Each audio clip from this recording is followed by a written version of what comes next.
Hi, it's Joy and today I'm going to be watching Batwoman, Season 2, Episode 4, Fair Skin, Blue Eyes. Is it talking about Alice? I am extraordinarily pale with blue eyes, so maybe me. If only I was in Batwoman. Anyway, I was very disappointed last week that the Super Bowl meant that there was no Batwoman, but this week it is back. We're finding it in Episode 4, and I'm excited. Alice is on her mission to do whatever the hell it is that Sophia wants. Sophie knows about it, which means that she and Jacob potentially know she's alive. There's a lot happening and I'm ready. A reminder that you can find the unedited version of this reaction on my Patreon. You can also get all my normal airing shows early on Patreon as well. And yeah, let's go. I love that she uses the Batmobile. Oh gosh. The kryptonite! Right? Because it's still in the system? I love it. I love this. Oh my god.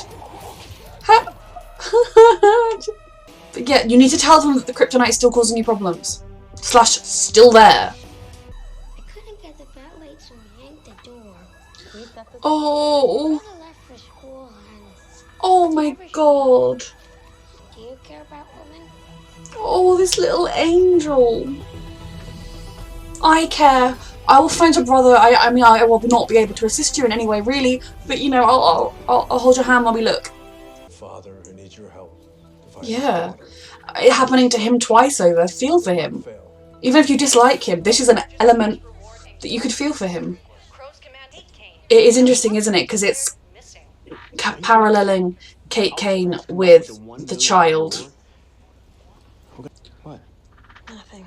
Mary doesn't have hope anymore. Sylvia just told us, see, Alice can't get my hopes up because I never lost hope to begin with. Mary. Where's Luke? Burrowing down a rabbit hole. Well, Literally. you're free today. It is, isn't it? The parallel between a missing young kid. Black, male, foster kid, juice. Yep, exactly. If you're wondering why GCPD isn't looking for him, those 5 words. Uh-huh. And yet, like, Kate Kane is missing and $1 billion gets thrown at it. Now, I support finding both, but you know. Says who? All he can do Is this her girlfriend? Did they grow up and I don't know. Invisible pinkies. Wait, Mm-hmm. like full time? Who else would keep my playing company? Pay her enough so she can rent somewhere, at least. I'm not stealing.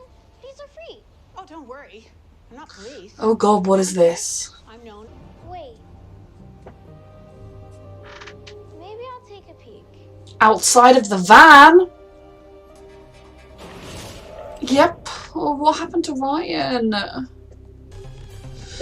Gotham needs, like, systematic... I mean, I know there are places in the real world that are kind of like it, but, like, if this was a real city, it needs so much help. So much... I mean, oh god, the world is broken. His bitch.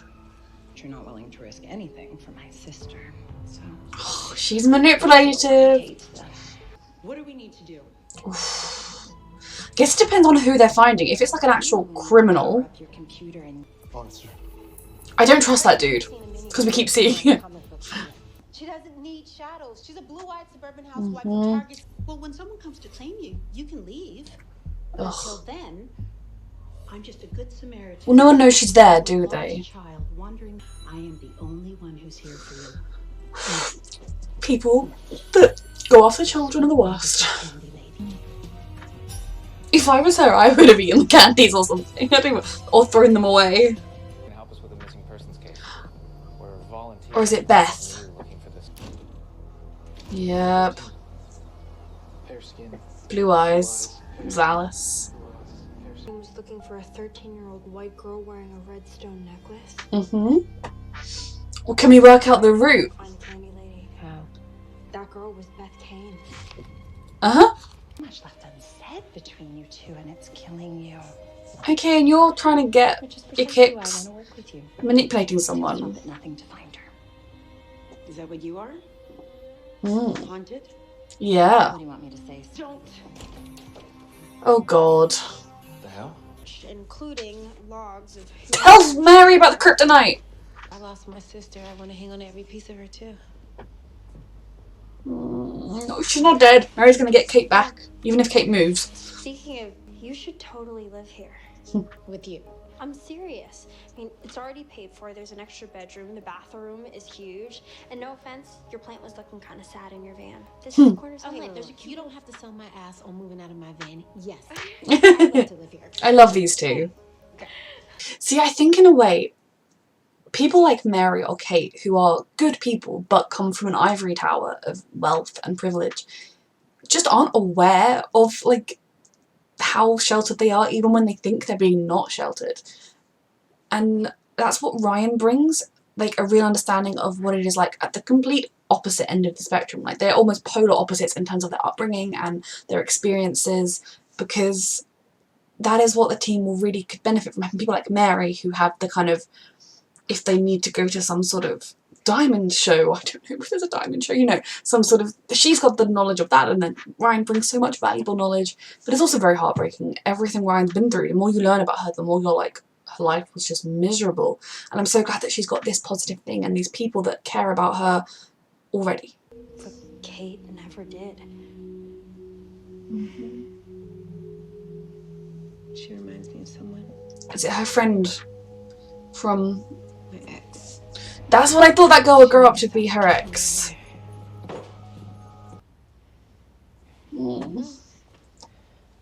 I'd love learning more about Ryan though. And it explains why, if it wasn't a great relationship, why she'd have stayed. Is a map of their route. This must be where the candy lady lives. Yep. I'm coming for you, Kevin. Yes, come on. Aren't you gonna suit up? Go get Kevin back. Roomy. Yes. Alice, put the gun down. Alice. The one on Wayside sounds half legit. Oh. Swing by, check it out, let you know what I find. He's just going to be going on a rabbit hole of... Yes, Sophie.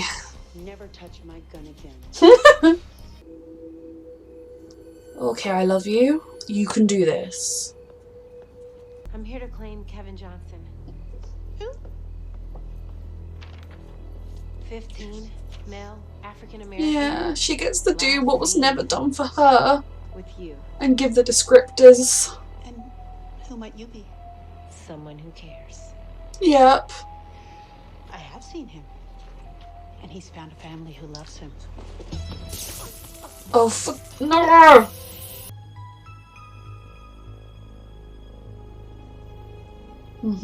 Any chance? Yeah, I mean, Angelique's pretty awesome. Oh. Yeah. I am very intrigued about Angelique and who she grew up to be. Excellent. Remember me, huh, bitch? Oh. Girl, you couldn't break. Uh-huh. And now that is hidden behind a mask. Oh, he's in the snake bite gang. Oh, sweetheart. So she went looking for him herself, hoping to get more intel on Sophia. So where is he? Well, she was waylaid, but Is Alice following? she did narrow down his hideout. Stress. See the guy that makes snake bite? You two can have it. That is either Angelique or Ocean, right? I don't know. Just when and I'm gonna kill her. Well, have fun with that. It's gonna make for a fulfilling life, Alice. Oh, child. People are looking for you. Ooh. Huh. He may be pissed off with this new Batwoman, but she's saving his life right now. And Kevin can testify against the fucking candy lady, right? I know you have a brother. I know that you think no one cares about you. But we've been looking. And I know that if you pull that, because I set out to find you. Because you matter. Yeah. I see you. And you are meant for so much more than this.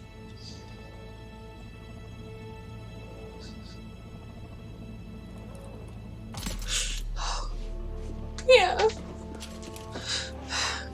He's a kidnapped kid. You go arrest the bitch that did it. Did you know he was here? Easy. I looked. Yeah. That is the problem with the Crows, is that they only care about the rich. Yes. Alice happened, sir. She wants to find Kate, and it's imperative that we find her first. Tell Mary, you live with her, tell her about this, please, sweetheart, because you matter, and you have people that care about you in your life that aren't toxic in any way, shape or form, like the kryptonite is. Please tell Mary. I don't want to believe that Kate's dead either. Then maybe it's time we start thinking a little crazy. Yeah. I love them so much already. This friendship is everything to me. Does she know him? Ocean. She does know him. Did she forget? Did Sophia make her forget somehow? I thought that would be her. What is this dynamic like now? Because maybe I miss the girl who always had my back. Truths. Who did you grow up to be, Angelique? I feel like with this episode we're really settling into season 2 of Batwoman. We are continuing the plotline of trying to find Kate, but everyone has some kind of answers, some information. There are different routes to try and get her. The sort of battle lines have been drawn because while everyone in this show wants to find Kate, they want it for very different reasons. I am hoping Ruby Rose is going to be in it for like at least 2 or 3, if not like 5 or 6 episodes, so that we can properly round off Kate. I'm guessing she's not going to want to be in it in like any kind of recurring capacity or anything like that, but I am rooting for and hoping that at some point this season we find Kate. Maybe next season, if the COVID restrictions, they want one less person on the set. I don't know how that will be working out, but what I think with Kate would be potentially if she comes back and gets found at a point in which Batwoman is fine, you know, like Ryan is excelling as Batwoman and the city is in good hands, and then Kate might leave so that Alice isn't after her, or she'll realise that she needs to go and try and stop Sophia in Asia or something, I don't know. Some reason why Kate would leave the city, and then we can know that like Mary and Luke and everyone are still in contact with her, they still have her, would be the best way for me to have it with her no longer being in the show. So yes, we'll start with Alice. Now, like I said before, I love Alice, she's a fantastic villain, and I think it's interesting that we're getting more of an Alice-y plotline, if that makes sense. We're getting, you know, her hunt to find this Ocean guy. She clearly met Ocean and knew him, but she doesn't remember by the seams of it. It seems as though her memory was tampered with by Sophia somehow, because she's not up to, that wasn't like she was like, oh, I knew that Ocean dude. She was completely like, what? And it seems like they really did know each other. So that is going to be interesting, another point of connection for Alice. And why did Ocean leave? He seems to have left and then become a drug creator dealer, so like it's not like he left to go become a monk. Like, who is he and what is his connection with Alice? That's another interesting point with Alice there, and it is connected to the wider story because Sophia has Kate and because of the snakebite drug that he seemed to be, although they've kind of captured a lot of the false friends, false face people, so hopefully the snakebite stuff is done with for now. So Alice is still very relevant to the plot. I'm pointing that out just because I feel like as a character, if you look at the other Arrowverse shows, they have gone on for 6, 7, 8 seasons. I can't see Alice staying relevant as a villain for 6, 7, 8 seasons.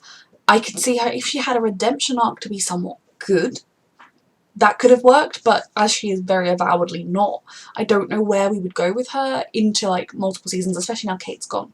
But for this season, I'm loving Alice. And the way that she owns every scene she's in, but she just owns every room she's in. You know, she just made herself completely at home at Sophie's place, and she just gets whatever she wants out of people. She's so manipulative.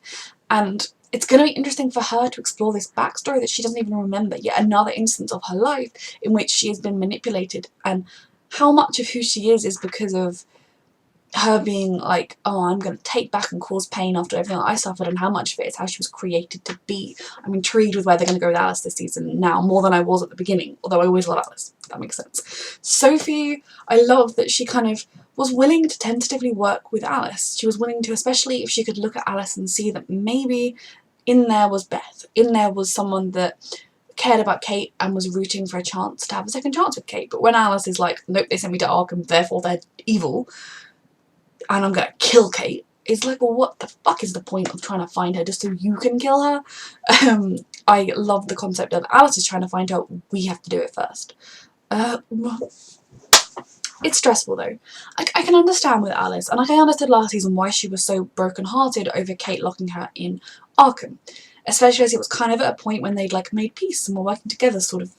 But Kate knew that Alice is a villain. Alice is a mass murderer. She has killed so many people and was given throughout season 1 opportunity after opportunity after opportunity to become good, to work, to try to redeem herself, and she didn't. Now, yeah, Arkham as an institution needs to be shut down, and a proper institution for the criminally insane needs to be opened up in Gotham, but the alternative would have been letting Alice remain on the street. And okay, yeah, today she's hanging out with you and playing nice, but she's not promising to never murder again, you know. So I think, like, I don't dislike Kate for what she did. I dislike Arkham, but there were not many other options. And I'm intrigued about what would happen if Alice were actually to come face to face with Kate, because I think as much as she keeps saying it's purely because she didn't get her chance at revenge and she wants to murder her, there is a part of her, that little bit of Beth that remains, that might not be very big, but a part of her that cares about Kate and is genuinely upset and would like a second chance. I don't know that that side would ever win out, but it's in there, so I'm intrigued. Sophie, like I said, was willing to kind of tentatively work with Kate, but to work with Alice for Kate. And Alice kept wrapping her around her finger by playing on the love she has for Kate. But again, at the same thing, Alice doing that, Sophie will never help her now that she knows that for sure Alice wants to kill Kate. So I'm kind of intrigued about where that's going to go. Jacob is acting like a desperate, broken father. No wonder that criminal gang was able to lure him in so easily, and no wonder there were so many false tips. But he is a desperate father, and this is his second time going through this, and the first time he gave up. He will never do that again. I mean, the first time he did give up, but they did have bone evidence that apparently tested. Like, I can understand why he stopped looking when someone was like, here is a piece of her skull. We have DNA tested it, and it is hers. I can understand why he stopped looking, as much as, you know, it will break his heart forever that he did stop looking and that she grew up, that she died, essentially, and now there is someone, Alice, making a mockery of the little girl he once knew in so many ways. But Kate is out there and alive, and he has a lot he wants to try and make right with Kate. They have conversations that everyone has conversations they need to have with Kate. So I'm very much just excited for one day when we get her. But so far, all we've really seen of Jacob has been his, like, caring father side, which is the part that gets me. He's like leader of the Crows side I hate. Especially as the Crows have created a community for the rich to be safe, and they could not care less about everyone else in Gotham, when Gotham is a city that needs so much help. And this episode really, really highlighted that. Luke, again, is still doing everything he can to find Kate, and I think it was good that for Mary, because when Kate went missing, Mary's world shattered apart again, and everyone around her was visibly shattering apart, and she spent the whole first episode staying as strong as she could for them, being that beacon of hope that we aren't going to lose her. I believe she's out there. We're going to find her. And then finally, when she was alone, she was able to break down and let out all that grief and fear and terror of losing her sister just when she was finding her sister pour out of her. And then as the time goes on, there's no evidence in the bod, there's no evidence in the lake. Kate doesn't get into contact with them. I can understand why she kind of felt like having hope only to lose it would be crueler than just accepting that there is no point, that there is no hope, that Kate is dead. I can understand why that was where she ended up for a while. And trying to kind of move on by keeping Kate's place, like her bar going, keeping, like, moving into her space, finding a new Batwoman, keeping her legacy alive through that, being there for Ryan. She was really able to lose herself in that because the pain of the hope. And I love that it took looking at the box that Kate kept, that the years of Kate's hope about Beth, that really made her see that Kate deserves the same, and that she does have that hope, that as much as she wants to kind of be all cynical and like Kate's definitely dead, she needs to have that hope. And I love her friendship with Ryan so much. I love that these two women have come from polar opposite upbringings. They have no experiences in common in every single way other than having dealt with a lot of loss in their lives. And so I really enjoy their friendship, and how Mary just is open-minded to stuff. She's not kind of like, oh no, Ryan, it can't be that bad. for people who aren't as well off as me. She just completely and utterly accepts that, like, wow, the system is fucked. Wow, yeah, this is bad. I should know about this. We should know about this. And similarly, Ryan isn't super judgy for Mary, having been the polar opposite of her. If you know what I mean? They both come at this open-minded with acceptance, and I love that Ryan has been able to find Mary, and almost instantly Mary is like super supportive and really caring about her and showing that in so many ways. What we learned about Ryan this episode was heartbreaking, because not only did she grow up in the foster care system and kind of finally find someone that loved her and was there for her, and then lose that person, and then end up being, you know, sent to prison when she was innocent, and that kind of all the hardship she did, dating someone that was a criminal, and that kind of, from what Sophie said, led her down lots of like dark paths, or had her being kind of arrested because she'd taken the fall for her girlfriend and things like that.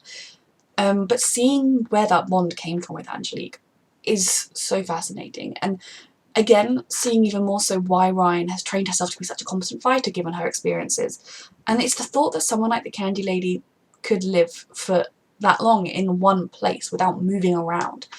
But I mean, I don't know much about the UK foster care system, but from the fact that in every single depiction of the American foster care system, not to mention the criminal behaviour of ICE with the separating of the children from their parents, and then they lost track of where the kids went, shows you just how messed up the foster care system is in America. And I have no idea. I wish I should know more really about what it's like in the UK. I don't know whether we're just as bad. But it is so messed up there that, you know, how many crime shows are there where they're like, oh, that kid ran away, but they were a foster kid, so we just assume they ran away. Like, you need to look for that child. I do not care if they ran away. But it's sadly believable that something like that could go on for that long. But I love that we saw the way that she connected with Angelique. That Angelique was already the more kind of rebellious one, the one that was confident in herself, didn't need anyone else, but saw her, took the time to be like, yeah, we'll be friends, and then actually came looking for her, and while she was gone read the comics that she was keeping. You know, they really did form a connection through being all that the other one had and being there for each other. You know, Angelique came looking for her, she jumped in front of the spray. So I love seeing where their bond began. I want to learn more about their relationship. I need to know how toxic it was, or if it wasn't that toxic, it was just that Angelique was getting involved in criminal stuff and Ryan was trying to move past that. You know, that I'm just very intrigued about who Angelique is as a person, and is she, I mean, clearly she was breaking into the snakebite ocean place, so she doesn't appear to be up to much good. She still seems to be in a very dark place in her own life. Can Ryan help her move past that for herself? So I'm interested to get to know more about Angelique. I've been kind of expecting to at some point, but yeah, she's involved in some very shady dealings, given that she knew that hitman. You know, I don't know how much into the light we can get Angelique, but for Ryan, I think having that truce with her, with that person who has been such a part of her life, is very important.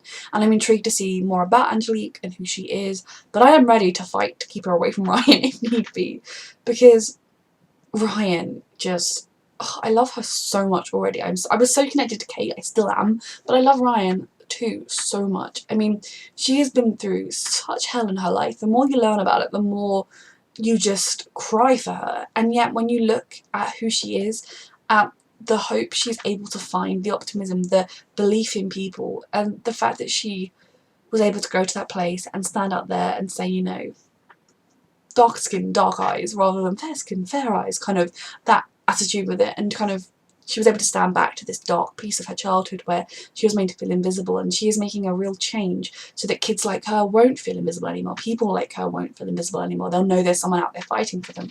And while Kate would never have wanted to be seen as someone who wasn't doing that, I believe that if Kate had been confronted by that child with the flyer, she would have done what she could to try and help. I don't think Kate would have been like, ah, kid, never mind, he ran away. You know, I truly do believe that. Ryan, it means so much more for her, because she has been there, and that's one of the things I love about her, that I know I keep saying it, but she brings such a different outlook on the world to the one that Mary and Kate and Luke have, that when they come together, they really complement each other with the information that they have. And I love that kind of Mary didn't make her feel bad for living there. She wasn't like, oh my god, you're living in Vienna. She was just like, oh, this is where you live. And then she's like, well, why don't you come there? There's a bedroom, it's paid for. Like, come on, live here. Because if you're born into wealth in the way Mary was, she didn't do anything to earn that money, and neither did Kate, neither did Alice. Not that Alice has it, but you know, kind of, it's just, there's no reason people are poor versus people are rich. It's not like everyone that's rich is a wonderful, good, hardworking person and everyone that's poor isn't. Capitalism sucks. So I just love the fact that they are going to live together and room together, and that Mary has just wholeheartedly accepted Ryan. You know, Luke has accepted Ryan. I'm not in any way, and like Luke's reservations, I totally understand because it felt like they were replacing Kate instantly, and I get why that would be a struggle. I think it's so lovely for Ryan to just have Mary just wholeheartedly welcome her and be there for her without any kind of stipulations or anything. And yes, I'm glad that Ryan is going to help her find Kate. Now what I need is Ryan to tell Mary, who is a medical student, about the kryptonite thing, because she's having like, it's still there, it's still causing her problems. When she was doing that car chase, it was like she had that kind of flashback. It's doing something to her, whether it's poisoning her slowly but surely and she's gonna die, I mean, or what, she just needs to talk to Mary about it. And I hope at some point, given that they're now living together, that Mary might see the evidence. I am intrigued, if there is a guest bedroom, why does Kate live in the studio area? Why didn't Kate put her bed in a bedroom, or is that a separate room? But no, I'm really excited for those two to live together, and I'm really enjoying their friendship flourishing. And I'm very much enjoying this season and excited to get more, even if you have to wait a week. So a reminder, you can find this episode, my reaction, unedited on Patreon, and thank you so much for watching.